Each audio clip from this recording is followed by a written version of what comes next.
75 సినిమాల నుంచి ఎంతో వీడలేని బంధం సార్ ఇండస్ట్రీకి. అవును సార్.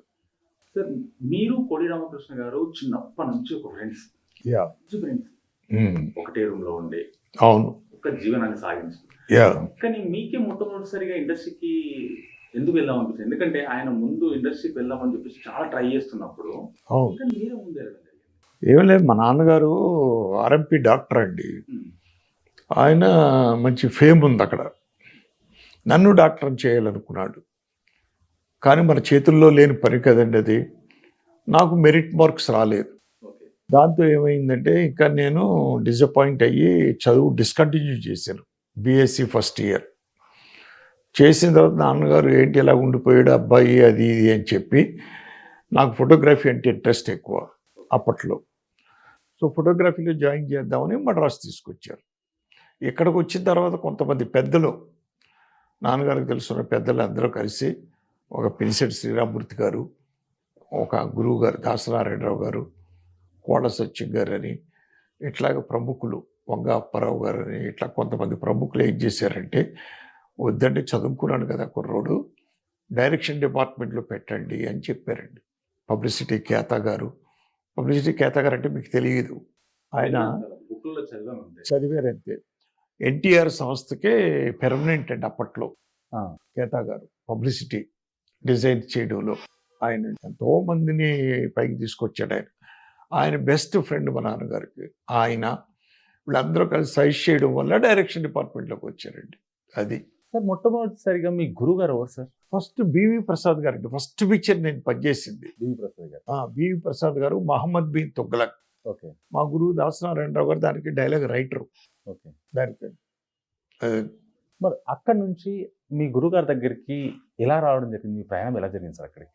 ఫస్ట్ ఆయన డైరెక్టర్ అవ్వలేదు కాబట్టి ఆయన ఏం చేశాడంటే, కేతా గారు గురువు గారు రికమెండ్ చేసి మహమ్మద్ బిన్ తుగ్లక్కి అప్రెంటిస్గా పెట్టారు నన్ను.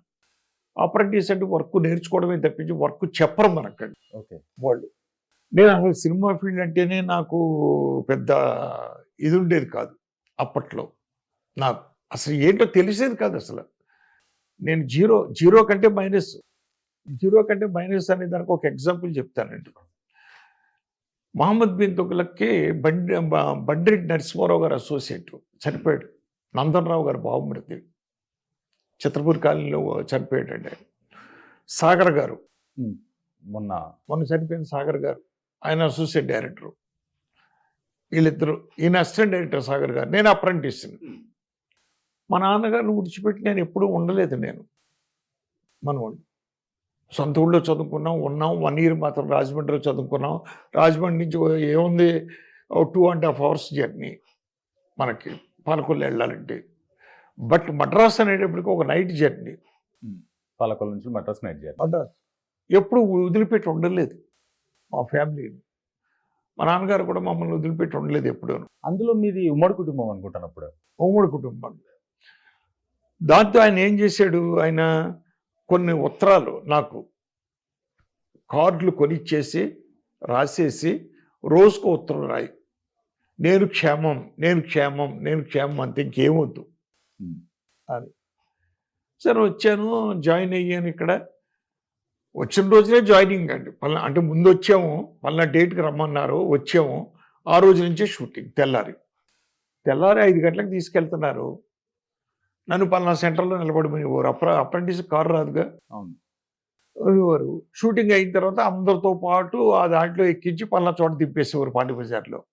సార్ మొట్టమొదటిసారిగా మీరు షూటింగ్ లొకేషన్లో పెట్టినప్పుడు, ఎందుకంటే అప్పుడే ఫస్ట్ టైం కాబట్టి మొట్టమొదటిసారి మీరు షూటింగ్ ప్లేస్లో లొకేషన్లో ఇప్పుడున్నది వేరు, అప్పుడున్నది వేరు. మీరు చేసేటప్పుడు ఆ ఎక్స్పీరియన్స్ ఎలా ఉండేది సార్? అదే చెప్తా అంటే అత్యద్భుతమైన ఎక్స్పీరియన్స్ అండి. అసలు ఏంటో కెమెరాలు, లైట్లు, గొడవలు, గందరగోళాలు, అడి తిరగడం, ఇటు తిరగడం, జనం, డైరెక్ట్గా రిహార్సల్స్ చేయించడం. మేము నాటిక రిహార్సల్స్ అన్నీ ఎలా చేయించేవాళ్ళం, మొత్తం 45 minutes 1 hour నాటికని కంటిన్యూస్గా రిహార్సల్ చేయించేవాళ్ళం. ఇది అలా కాదు, బిట్ బై బిట్ తీసుకుంటారు, షార్ట్ బై షార్ట్. ఇవన్నీ చాలా విచిత్రంగా అనిపించేది నాకు. అప్పుడు అనిపించింది it is a coordination of number of people. Cinema అనేది సెట్ మీద మనకండి, ఇంక్లూడింగ్ బాయ్తో కూడా మీకండి. అంత విచిత్రంగా ఉండేది నాకండి.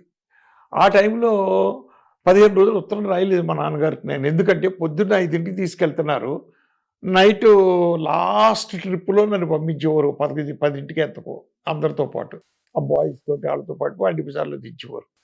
వచ్చి ఇంకా కాళ్ళు నిలబడి పెయిన్లు వచ్చేసాయి.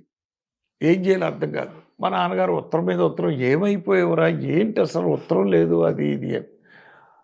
ఓ రోజు ఎలాగైనా వేళ ఉత్తరం రాసి పోస్ట్ చేయాలని చెప్పి నైట్ షూటింగ్ నుంచి వచ్చిన తర్వాత కాళ్ళు లాగుతున్నా కూడా, నాన్న నేను క్షమే, కానీ పొద్దున 5ంటికి తీసి వెళ్తున్నాను, నైట్ వచ్చేసరికి 10 అవుతుంది, దానివల్ల ఉత్తరం రాయలేకపోతున్నాను, కాళ్ళు చేతులు లాగేస్తున్నాయి, నిలబడే ఉంటున్నాను నేను, మీరేం కంగారు పడక్కర్లేదు నా గురించి, ఏదన్నా అటువంటిది ఉంటే మీకు ఉత్తరం రాస్తాను నేను అని ఉత్తరం రాశాను. కానీ దీన్ని ఎక్కడ పోస్ట్ చేయాలి? తెల్లవారుజామున 5ంటికి వెళ్ళిపోవాలి, 10 నిమిషాల్లో నిలబడాలి 5ంటికి, టిఫిన్కి వస్తారు వాళ్ళు, ఆ టిఫిన్ బండిలో నన్ను ఎక్కించుకుంటారు.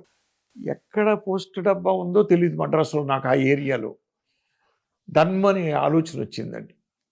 నేను షూటింగ్ చేస్తున్న ప్లేస్లో పోస్ట్ డబ్బా ఉంది, కనిపించింది నాకు, ఎందుకో రిజిస్టర్ అయ్యింది, గుర్తుకొచ్చింది. వెంటనే అక్కడ దిగ్గానే ముందు వెళ్ళి ఆ పోస్ట్ డబ్బాలో అది వేసేసి టిఫిన్ చేసి అందరితో పాటు సెట్లోకి వెళ్ళిపోయి చేతులు కట్టుకుని నిలబడ్డారు. ఓ 11 గంటలకి ఫ్లోర్ ఇన్ఛార్జ్ వచ్చాడండి. వచ్చి సాగర్ గారిని, ఇక్కడ ఎవరండి రేలంగి నరసింహారావు అని అడిగాడు. నేను కంగారు పడ్డాను, ఏంట్రా నేనేమన్నా తప్పు చేశానా ఏంటిది? అప్పుడే కొత్త కదా సార్. కొత్త కదండి, ఏదో తెలియక ఏదైనా చేశానా, ఎక్కడైనా పాస్కి వెళ్ళిపోయినా లేకపోతే ఏమైనా చేశానా, అలాగే ఏమైంది అన్నాడు. ఎవరో చెప్పండి అన్నాడండి. ఏమయ్యా ఏం చేసావు స్టూడియోలో నువ్వు అన్నాడు సాగర్ గారు. నేనేం చేయలేదు సార్. అది సార్ అతను ఏం చేయలేదు సార్, అతనికి ఉత్తరం వచ్చింది ఇచ్చేద్దామని. ఉత్తరమా ఏంటి, స్టూడియో అడ్రస్ ఇచ్చావా నువ్వు అని అడిగాడు. అవి కాదండి, లేదు అది ఇది సరే తీసుకో అన్నాడు. తీసుకున్నాను. నా ఉత్తరం నాకే వచ్చింది. మీ ఉత్తరం మీకే వచ్చింది? నేను పోస్ట్ చేసిన ఉత్తరం నాకే వచ్చింది. ఏంటిది సాగర్ గారు, నేను పొద్దున్న మార్నింగ్ పోస్ట్ చేశాను సార్ దీన్ని, నా ఉత్తరం నాకే వచ్చింది ఏంటి సార్ అన్నాను. ఎక్కడ పోస్ట్ చేశావు? అదిగో సార్ ఆ పోస్ట్ డబ్బాలో. రేపు ఇచ్చినా కూడా అది సెట్ రా, అది షూటింగ్ కోసం వేసే సెట్, రియల్ పోస్ట్ డబ్బా కాదు. దాంట్లో చెదరాన్ని పొద్దున్నే తుడుస్తారు, ఆ తుడిచిన దాంట్లో నాకు దొరికింది. ఇలాంటి వాళ్ళు అందరూ సినిమా ఫీల్డ్కి వచ్చేయడమే అన్నాడండి సాగర్ గారు. అంత నాలెడ్జీ లేదు అసలు నాకు ఈ సినిమా దాని మీద. నాటకాలు వేసాను, ఇవన్నీ చేశాను, ఈ రిహార్సల్ చేయడం, అది చేయడం, ఇది చేయడం, ఈ లైటింగ్ అవన్నీ నాకు కొత్తగా అనిపించలేదు. అయితే అక్కడ మేము రిహార్సల్ చేసేటప్పుడు ఇంతమంది ఉండం. రిహార్సల్ చేయించడానికి ఒక డైరెక్టర్ ఉంటాడు అక్కడ, పార్టిసిపేట్ చేసేవాళ్ళు ఉంటారు నాటకాల్లోనూ. బట్ ఇక్కడ అలా కాదు, light outdoor unit people, costumers, makeup వాళ్ళు, బాయ్స్, టోటల్గా ఇంతమంది జనం, కెమెరా అసిస్టెంట్లు, డైరెక్షన్ డిపార్ట్మెంట్ అసిస్టెంట్లు, ఆర్టిస్టులు ఇవన్నీ నాకు అసలు ఒక ఏదో కింద అనిపించేదండి. ఫంక్షన్ జరుగుతున్న ఫీలింగ్ ఉండేదండి. అలాగా ఆ పిక్చర్ ఫినిష్ చేశానండి. ఫినిష్ అయిన తర్వాత ఇంకా మళ్ళీ మా గురువు గారు డైరెక్టర్ అవ్వలేదు ఇంకా, దాసనారాయణ గారు. ఏం చేయాలి? పాండి బజార్లో పొద్దున్న సాయంత్రం వరకు అటు ఇటు తిరుగుతున్నాను. ఆ పాండి బజార్ వెనకాలే రూమ్ అన్నారు. తిరుగుతుంటే మహమ్మద్ బిన్ తుగ్లక్ పనిచేసిన కాస్ట్యూమ్ అసిస్టెంట్ గోపాలకృష్ణ గారు కనిపించాడు. ఏమంటే రేలంగి నరసింహారావు గారు ఏం చేస్తున్నారు అన్నాడు. సీనియర్ అసిస్టెంట్ కాస్ట్యూమ్లో. ఏమి లేదండి, ఖాళీగా ఉన్నాను. అయ్యో ఖాళీగా ఉన్నారా, ఇప్పుడేంటి పని ఏంటి మీకు? పని ఏం లేదు, ఖాళీగా ఉన్నాను కదా, రండి నాతో అయితే అని ఎంఎస్ రెడ్డి గారు ఆఫీస్కి తీసుకెళ్ళారు. అక్కడ అసోసియేట్ అంజిబాబు, ఊరికి ఉపకారం అనే సినిమా జరుగుతుంది. సుబ్రహ్మణ్యం గారు అని అక్కడ అసిస్టెంట్ డైరెక్టర్ మానేశాడు, associate director, one of the associate director, senior assistant director. అక్కడ అసిస్టెంట్లు ఎవరు లేరు ప్రస్తుతం. అంజిబాబుతో చెప్పి ఇలాగా పాలకొల్లు అండి డాక్టర్ గారు అబ్బాయి మా సినిమాకి పనిచేశాడు, సిన్సియర్ కుర్రోడు, కొంచెం రెడ్డి గారితో చెప్పేటండి అని. అప్పుడు ఎంఎస్ రెడ్డి గారితో చెప్పాడండి. చెప్తే రెడ్డి గారు నన్ను పిలిచారు, ఆ డీటెయిల్స్ అన్నీ అడిగాడు, చెప్పాను. మరి శాలరీ ఏముండదయ్యా, ఎందుకంటే నువ్వు ఫస్ట్ పిక్చరే చూస్తూ ఉన్నావు, పని ఏమి చేయలేవు కదా, చేసిన తప్పులు చేస్తావు, అంచేత నీకు శాలరీ ఉండదు, ఇష్టమైతే పని చేస్తాను సార్. అలాగే జాయిన్ అయ్యారు అక్కడ ఊరు ఉపకార్యం. ఉమ్. ఆ సినిమా జరుగుతూ ఉన్నప్పుడే గురువు గారిది తాత మనవడు స్టార్ట్ అవుతుందండి. తాత మనోడు మొట్టమొదటి సినిమా. మొట్టమొదటి సినిమా వెళ్ళాను గురుగారి దగ్గరికి. నేను వెళ్ళిన దగ్గర నుంచి సాయంత్రం పూట 6 to 9 ఆఫీస్ నుంచి వచ్చేయగానే అక్కడ గ్యాదర్ అయ్యేవాళ్ళం గురువుగారి ఇంట్లో, అభిమన్న రోడ్లో ఆయన ఇంట్లో ఒక 10-15 మంది సరదాగా ఈవినింగ్ 9-10 దాకా కాలక్షేపం చేసి ఇళ్ళకి వెళ్ళిపోయేవాళ్ళం టోటల్గా అక్కడ.